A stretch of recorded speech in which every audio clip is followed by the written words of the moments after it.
Buenas tardes, licenciado Josué Reyes. Mi nombre es Betsabe Borcel, soy estudiante del tercer semestre de la Facultad de Ciencias Jurídicas y Sociales. El día de hoy les quiero hablar sobre la ley de la narcoactividad, que es el decreto número 4892. Vamos a empezar con cuál es el bien jurídico que tutela la ley contra la narcoactividad. Según el artículo 1 de la ley de la narcoactividad, nos dice que el bien jurídico que tutela la ley es la salud. Ahora nos vamos a cuáles son los modos de participación en el delito de la narcoactividad. Serían los cómplices y los autores. Esos son los que participan en los delitos de narcoactividad. Ahora nos vamos a cuáles son las penas principales para las personas físicas en los delitos de narcoactividad.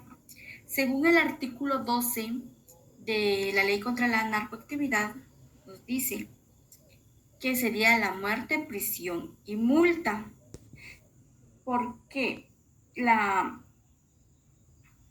muerte, prisión y multa, y la inhabilitación absoluta o especial. También está el comiso o pérdida de destrucción de los objetos provenientes del delito y de los instrumentos utilizados para la comisión, a no ser que pertenezcan a un tercero no responsable del hecho o que haya mediado buena fe, expulsión del territorio nacional de extranjeros, pago de costas y gastos procesales, y también la publicación de la sentencia condenatoria. Pero los que más sobresalen sería la multa, prisión y muerte. Ahora también vamos a aprender cuáles son las penas principales para las personas jurídicas en los delitos de narcoactividad. Estas las encontramos en el artículo 13 de nuestra ley contra la narcoactividad, y dice que son la multa, cancelación de la personalidad jurídica, suspensión total o parcial de actividades. También está el comiso, la pérdida o destrucción de los objetos provenientes del delito, de los instrumentos utilizados para su comisión. También encontramos el pago de costas y gastos procesales y la publicación de la sentencia. Nos vamos con nuestra pregunta número 5, que es: ¿cuál es la forma de aplicación de las penas para los cómplices en los delitos de narcoactividad? Según nuestro artículo 20 de la Ley contra la Narcoactividad, nos indica que a los cómplices se les aplicará la pena señalada, a los autores disminuida en una tercera parte o no. Criterio del juzgador. Esta disposición también puede comprender al autor de tentativa. Entonces, quiere decir que a los cómplices también se les puede aplicar la pena como a los autores. Esto va a depender a criterio del juez si él le quiere disminuir a una tercera parte o no su pena. Esto queda ya a disposición, a criterio del juez. En la pregunta número 6 encontramos en qué casos existen las circunstancias agravantes especiales en los delitos de narcoactividad. Número 1. Que el hecho afectúe o pudiera afectar a menores de edad, a mujeres embarazadas, a enfermos mentales o a personas que padecen de disminución física. Número 2. Que el autor haya facilitado el uso o el consumo de drogas en establecimientos de enseñanza, centros de protección y de recreación. Esto quiere decir que cuando algún profesor le facilite a sus alumnos alguna droga o estupefacientes, que les proporcione o les facilite el consumo de estos. También cuando se les facilite a personas menores de edad, a mujeres embarazadas, como podríamos darnos cuenta, y a enfermos mentales o a personas que padezcan de disminución física. Ahora nos vamos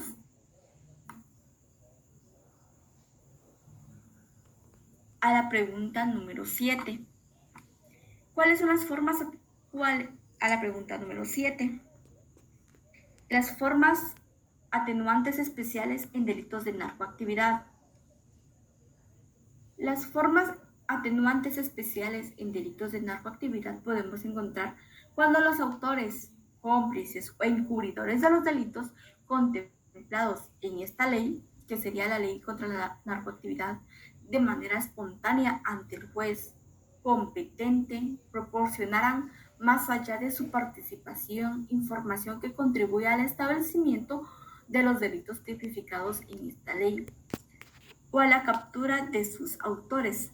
También podemos encontrar cuando durante las diligencias o dentro del proceso, hasta antes de la sentencia, el proceso diera información relevante que haga posible la incautación o decomiso de drogas o de bienes de delitos relacionados con los delitos tipificados en esta ley. Esto los encontramos en el artículo 22 de la Ley contra la Narcoactividad.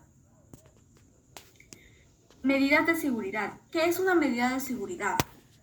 Para resumirlo, una medida de seguridad es una alternativa para el proceso penal, para personas incapaces de cumplir una pena principal. Eso quiere decir que alguna persona que no pueda cumplir una pena principal, que sería que no pueda cumplir su sentencia en un centro de rehabilitación, en la cárcel, por decirlo así, se evalúa con un psiquiatra, con un psicólogo, con las personas que el juez así lo disponga.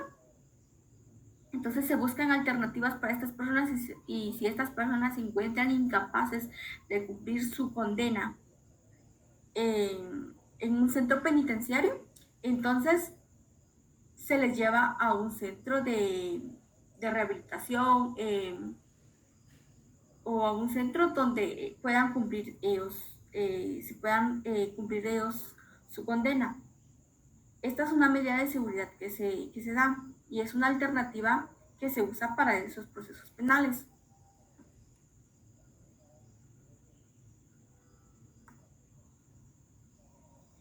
Ahora bien, ¿en qué casos se impondrán las medidas de seguridad y corrección en los delitos de narcoactividad? Cuando concurran condiciones que imposibilitan la aplicación de una persona por causa de imputabilidad. También cuando la reiteración de los delitos a que se refiere esta ley hiciere, presumiere, fundamente la continuación de prácticas delictivas o la realización de actividades delictivas que ponen en peligro a la sociedad y a los bienes jurídicamente tutelados por la sentencia. Esto los encontramos en el artículo 23. También dice que cuando concurran condiciones que imposibiliten la aplicación de pena por causa de imputabilidad, que fue lo que ya leímos. Ahora nos vamos a las clases de medidas de seguridad que pueden imponerse en delitos de narcoactividad. Tenemos el internamiento especial. ¿Qué es el internamiento especial o a qué se refiere el internamiento especial? Según nuestra ley contra la narcoactividad, el internamiento especial consiste en el internamiento del imputable en un lugar adecuado para cuidar de su persona y procurar su curación. Cuando el juez lo considere aconsejable, podrá establecer el tratamiento ambulatorio, fijándose las obligaciones terapéuticas del sometido a la medida, bajo control del tribunal. También tenemos el régimen de trabajo. El régimen de trabajo dice que podrá ordenarse que los delincuentes, reincidentes y habituales, así como las personas peligrosas, sean sometidas a un régimen especial de trabajo en una de las granjas agrícolas penitenciarias del país. También encontramos las prohibiciones especiales. Dice que podrán ordenarse la prohibición de residir en determinado lugar o de concurrir lugares específicos. Esto los encontramos fundamentados en el artículo 25 de nuestra ley, ya mencionada. Ahora nos vamos a la pregunta número 11. Dice, ¿cómo se aplica la presunción en delitos de narcoactividad respecto al dinero del incoado? Para los efectos de esta ley se establece la presunción de que el dinero, producto o bienes provienen de transacciones derivadas de los delitos a que se refiere esta ley, cuando se hayan adquirido o negociado en un plazo de 7 años anteriores al procesamiento respectivo. Dicho plazo, por razones de irretroactividad de la ley, comenzará a contarse desde la vigencia de la presente ley. De igual manera, se presume que el dinero o los bienes han sido obtenidos, se derivan o provienen de la comisión de un delito previsto en la presente ley, cuando se demuestre que el valor del patrimonio de una persona acusada de las personas que hayan podido beneficiarse del delito no puede justificarse razonablemente de acuerdo a sus actividades o negocios ilícitos anteriores a la comisión del delito. Esto los encontramos fundamentados en el artículo 46 de la Ley contra la Narcoactividad. En la pregunta número 11 encontramos en qué consiste la asistencia jurídica internacional para los delitos de narcoactividad. ¿En qué consiste? Consisten en facilitar las investigaciones y las actuaciones judiciales referentes a los delitos a que se refiere esta ley, el Ministerio Público y las autoridades judiciales competentes.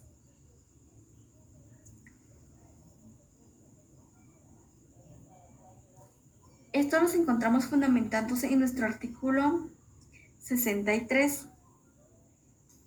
También podrán prestar y solicitar asistencia a otros estados.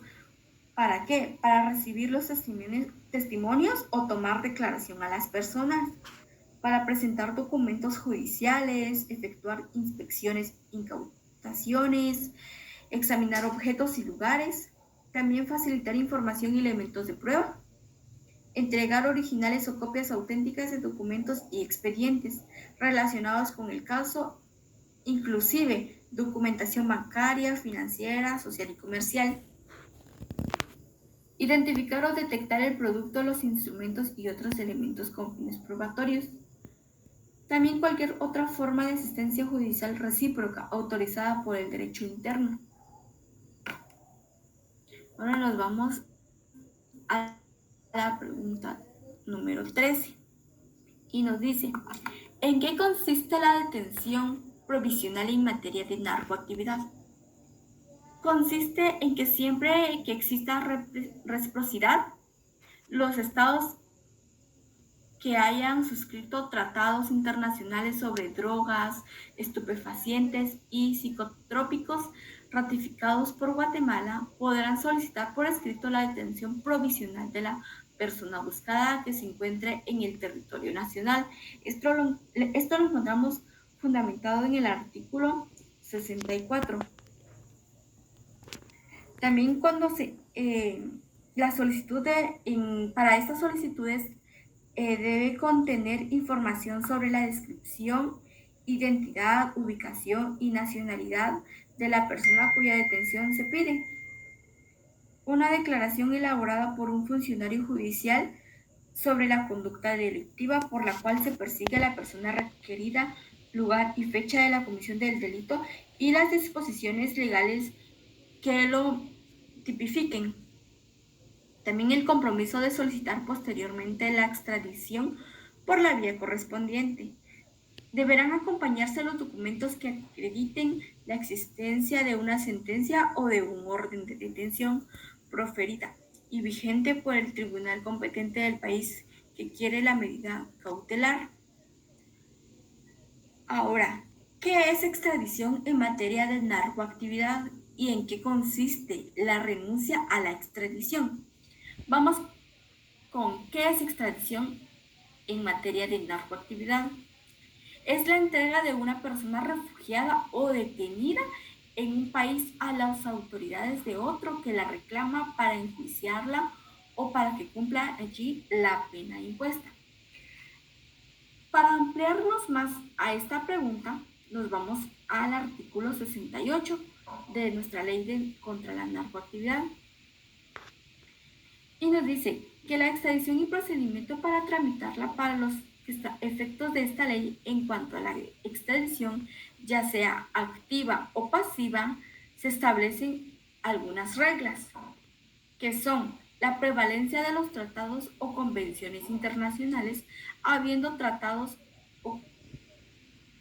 de extradición de esta será pedida y otorgada por la vía diplomática con arreglo al procedimiento establecido en dichos tratados o convenciones y en su defecto o en que no estuviera regulado conforme a lo dispuesto de este artículo. También a falta de tratados o convenciones se procederá de acuerdo al principio de reciprocidad y a los usos y costumbres internacionales. También la extradición funcionará siempre que el país requirente de igual tratamiento a la República de Guatemala en casos similares. Estos son algunos de las reglas, ¿verdad?, que se establecen en este artículo 68. Ahora, ¿en qué consiste la renuncia a la extradición? La renuncia a la extradición consiste cuando el Estado de Guatemala podrá a la persona reclamada a la parte requiriente sin un procedimiento formal de extradición, siempre y cuando a la persona reclamada consiente a dicha entrega ante la autoridad judicial competente. Esto lo encontramos fundamentado en el artículo 69. Por último, nos vamos a los delitos que contempla la ley de narcoactividad. Encontramos varios delitos. Vamos a mencionar los artículos. El artículo 35 nos habla de del tránsito internacional.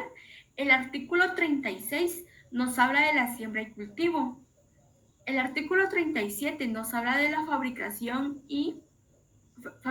o transformación. El artículo 38, comercio, tráfico y almacenamiento. Artículo 39, posesión para el consumo. Artículo 40, promoción y fomento. Artículo 41, facilitación de medios. Artículo 42, alteración. Artículo 43, expendio ilícito. Artículo 44, receta o suministro. Artículo 45, transacciones e inversiones ilícitas. Artículo 47, asociaciones delictivas. Artículo 48, procuración de impunidad o evasión. Artículo 49, promoción o estímulo a la drogadicción. Artículo 50, encubrimiento real. Artículo 51, encubrimiento personal. Artículo 52, delitos calificados por el resultado. Esto sería, pues, en resumido, de lo que trata la ley contra la narcoactividad. Esto sería mi exposición, licenciado, esperando que sea de su agrado. Muchas gracias por su atención. Que pase una feliz tarde.